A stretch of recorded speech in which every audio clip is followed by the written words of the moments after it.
I spent weeks eating my way, Zurich down to Rome, and then back up to Venice. I hit over 20 spots, and most of it was incredible. But the one legendary restaurant I was most excited for, it was a total disappointment.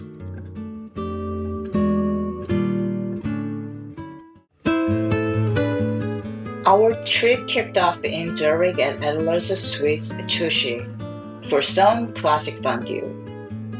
Paying that much for melted cheese gives you serious sticker shock. But it was a pure, rich comfort food.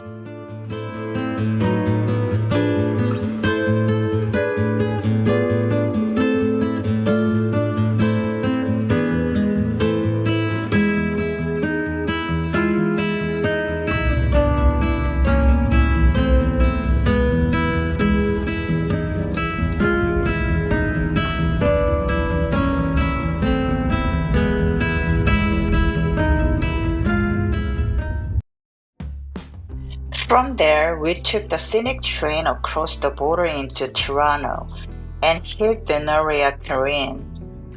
This was my very first restaurant in Italy, and it ended up being the most impressive food of the entire trip.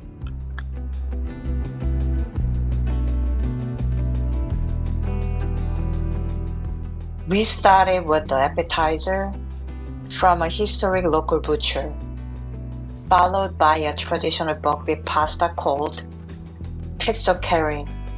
And guys, the pizza curry had potatoes cooked right into it that completely blew my mind. I didn't know a steamed potato inside a pasta dish could be that crunchy and taste so fresh. We finished with the steak dish, and the best part, everything was between 12 and 20 euros. Absolute perfection.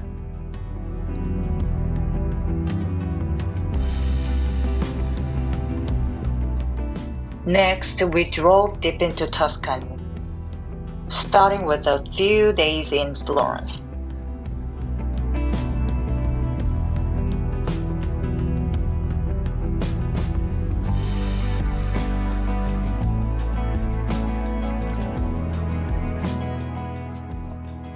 Our first evening was at Pirut.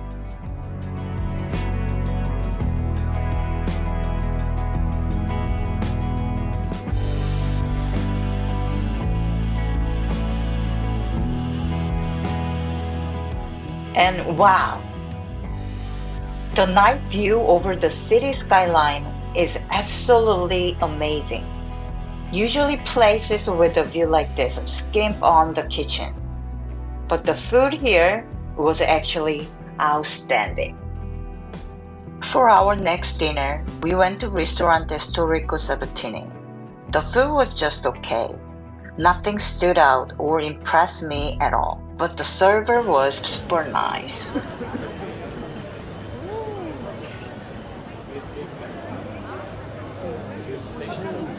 But breakfast redeemed things. We stopped at Five Trattoria, and the coffee was awesome.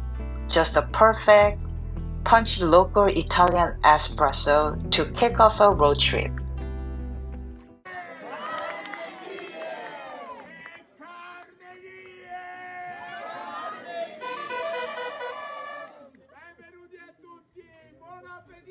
Then we drove out to Penzano to hit Tuscany, run by the famous butcher Dario Cecchini. This was easily one of the most fun experiences of the entire trip. I had to reserve this restaurant a whole month before our trip, and it absolutely lives up to the hype. The vibe is loud, chaotic, and fun, and the people are incredibly engaging. From there, we hunted down more local, authentic food. Osteria Giallo in Chianti was incredible. We had a massive artisanally charcuterie board with local cheese, then two incredible pastas. We finished with a mojito miso dessert. We stayed at a local agriturismo that had its own restaurant called La Volpenera. Even though I can't remember the exact name of everything on the menu, the food here was great. Super comforting, beautifully prepared, and deeply local.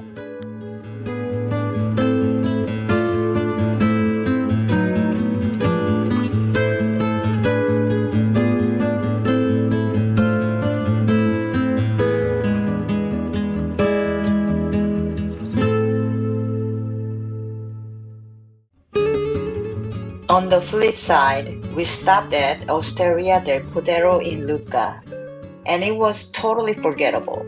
The food wasn't impressive at all. I only walked away with a clip of outside. Next was Siena.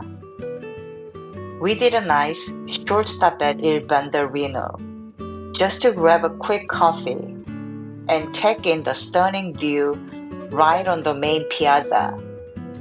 It's the perfect little mid-afternoon pause button.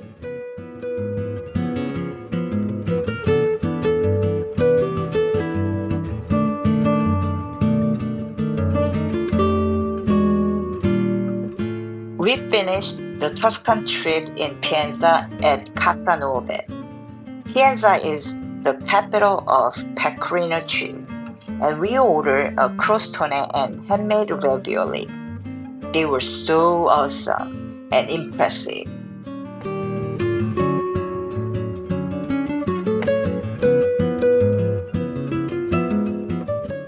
We finally made it to Rome. We stayed at a hotel featuring canteen and the vibe inside is super modern, colorful, and just fun to be in.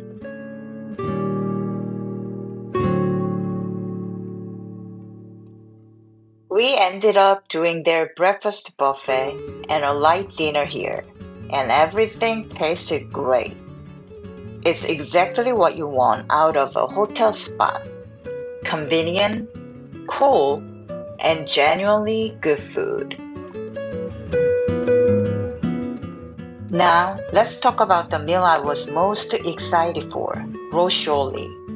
This place is incredibly famous, so I made sure to reserve our table a full 2 months before the trip. They sat us down in the cellar room, and our wine and starters were absolutely brilliant. But then came the mains, the iconic carbonara and amatriciana. I took a few bites, and I couldn't even finish them. They were incredibly salty. I actually had to ask the server if they were supposed to taste like that. He explained that it's just the traditional Roman cooking method. Between the cured guanciale and the intense pecorino cheese, that's just how they do it. Personally, it was a bit much for me. Even though it's a massive hotspot, I don't think I'd go back. I went to Vogliati Pizza the next day. Their carbonara wasn't salty at all. It also wasn't impressive, just a very okay meal.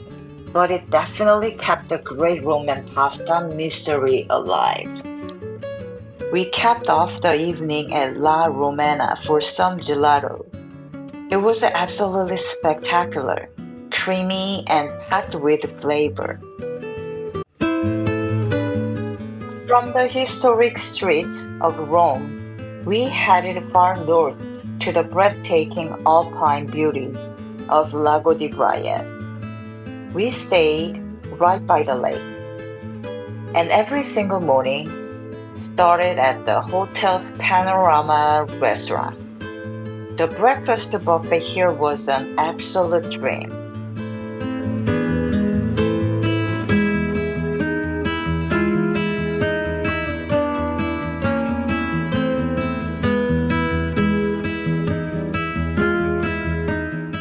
We also stopped by Emma's Bistro for a quick lunch.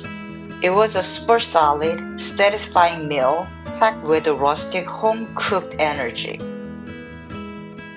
We ended up having dinner at the Panorama restaurant, which turned out to be an elegant experience. Each course was beautifully presented, combining rich local flavors. It made our evenings in the mountains feel extra special. After leaving the mountains, our next shore stop was Verona. The pizza from Barbera Pizzeria was spectacular. The dough was crispy and topped with fresh ingredients. After a few days of heavy Alpine meals, this totally hit the spot.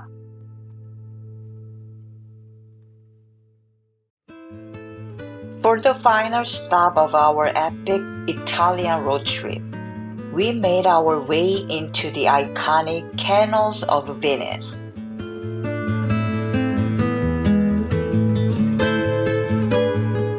We stayed at the beautiful Palazzetto Madonna, which had this gorgeous, quiet little courtyard hidden away from the crowds. Their breakfast buffet wasn't quite as impressive compared to we had earlier in the trip. For dinner, we checked out a Gazzettino. This restaurant is definitely geared toward tourists.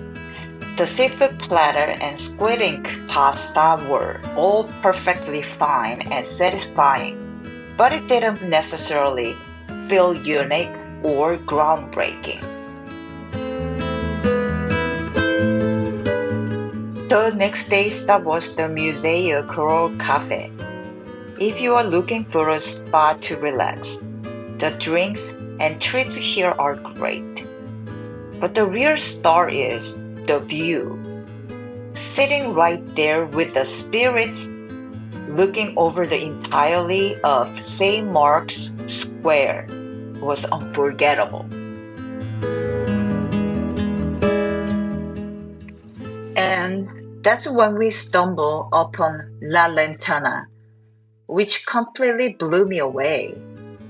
I honestly wasn't expecting the food to be this delicious, and the vibe was incredibly romantic. You can tell when a kitchen is cooking true, authentic local food. From the grilled seafood to the regional appetizers, everything tasted amazing and full of care. It was the absolute perfect culinary high note to wrap up on a unforgettable journey through Italy. Looking back, one thing is incredibly clear. Italy's best food isn't where the internet tells you to look. Hype spot like Roscioli might let you down. But the real magic is in the quiet corners, like a €15 bucket pasta in Tirano, or a hidden alleyway in Venice. Don't just chase TikTok trends. Get lost and trust the local kitchen. But what do you think? Is Roscioli actually a total salt bomb? Or am I crazy? Let me know in the comments. Drop a like, subscribe, and I'll see you in the next one. Stay joyful!